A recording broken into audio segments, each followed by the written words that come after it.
Hi, this is Dawn. Happy St. Patrick's Day. I thought I'd just stop and give a couple of tips for online teaching. I know that some of you are really seasoned online teachers, and some of you are new to online teaching, and some of you are like, I never thought I'd be doing this. And some of you are like, hey, this is no problem. But whatever way you are, there are some things that we can just sort of stop and think about. Again, to some of you, this will be just, you know, what you usually do. Some of you, this may be very new. But one of the things, life is chaotic right now. I mean, the store shelves are empty, the restaurants are closed, everything seems to be changing minute by minute. So one of the things that we can do on an online class or moving our classes to online is to think about a routine. When you get back from vacation, you go, it's nice to be in a routine. When something tragic or hard happens, often you say, it's nice to be back into the routine. So we can establish a routine in online learning. And remember, when we're moving things to online, it's not going to look like a professional online class. And it shouldn't at this point. We're getting the needs and things out to our students as we can. But establishing a routine is something that you can do at the beginning that will really, really help to calm you and calm your students both. So when we think about a routine, we think about something that's comforting. I would consider, it seems like in online learning, it works best to be in a week format. So pick a day of the week. My materials all go up for that week. They know, check, check, check, check. These are the things that I have to accomplish this week. You know that these are the things that they have to accomplish this week. And that saves a lot of communication back and forth in email if you clearly define what they need to do in the week. So I would consider having a set time where things come out, the materials are released, and a set time for those materials to be due. And I think that will help you. Some of you may be used to units, working with like a block, a chunk of content rather than thinking in the weeks. Just take those units and think. Usually it takes me 2-3 weeks to go through those. Just chunk those pieces into manageable sort of weekly tasks for the students. I would consider bringing some of your routines from your classroom onto your online classroom. Now, even those of you that are seasoned online teachers, and especially if you have another online class that you already have up and going, the easy thing is just to move all that material, just move it from your online class into your face-to-face class that you're moving online. I would consider maybe taking up some of the routines that you have in your classroom and seeing if you can't put them into your face-to-face now online class. One of the things that I noticed, and this might even make things simpler for you, I talked to an instructor yesterday that does the dual credit classes, and with those dual credit classes, she was giving the students typically a study guide. And I'm like, well, look at this study guide.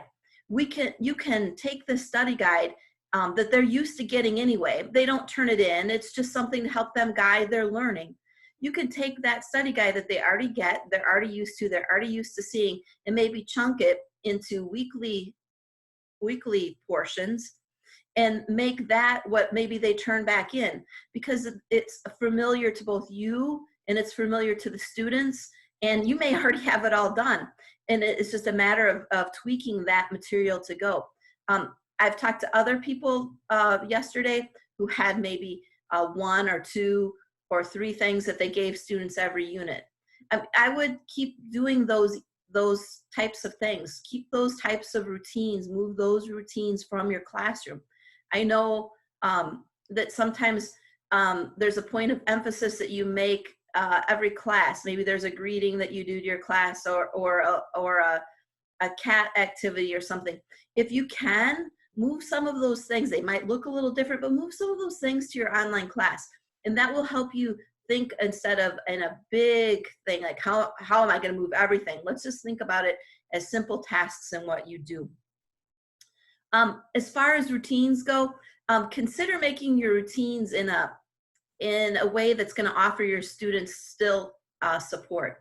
You know, some of us are new to online learning, some of us are seasoned online teachers, but we're all feeling a little stressed and we're all looking for help, whether it's from colleagues or whether it's from here in Setla or wherever you're looking for help. Know that your students are going to be doing that too. So consider making your due dates, especially for people who never sign up for online learning and aren't sure that they're right for online learning and are a little bit scared about this online learning. Why don't you make sure that you get those, make those due dates when resources are open. So consider it when the student help desk. Currently, the student help desk is open from 9 to 4:30 Monday through Thursday and 9 to 3 on Fridays. Those might be some times to think about making those due dates so that students can get the help that they need and they're not sitting there frustrated. Let's talk just a little bit about how this might look in Blackboard. So in Blackboard, you might create contents or containers for that for each of those weeks. So people do it different ways. You can create content areas in Blackboard, you know, the little plus sign at the top, and you open that up and you say content area, and the content area then will allow you to name it, and maybe it would be week 1, COVID week 1 or something like that. You can do it there, or if you have just an area for assignments, you can do a folder. So in that area, you go up to the content area up across the top border, and you would add a folder. And I will give you instructions on how to do that and put it close to where I have this video posted. So that's all I have for today. I thought maybe I'd just do some quick tips. So tune in tomorrow. I think we're going to talk about communication. So have a happy day. Remember to take care of yourself. Remember that that you have help and resources to come to. We're going to be here in Setla until 7 o'clock tonight, and we'd love to check in with you if you need some help. Thanks.